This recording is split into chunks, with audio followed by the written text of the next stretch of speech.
as you come further up the spine to your brain over here, inside your spine, you get these sensory receptors. Yeah.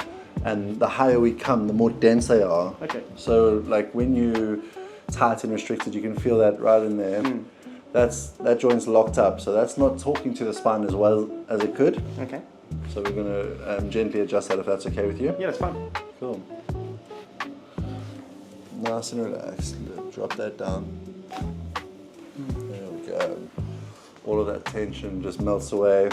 Yeah. You sleep better. Feels nicer. Less headaches.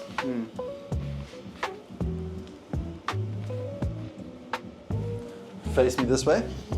My side? Yep. I can see that there's this little imbalance in the pelvis. So we're going to tuck this under. 1, 2, 3.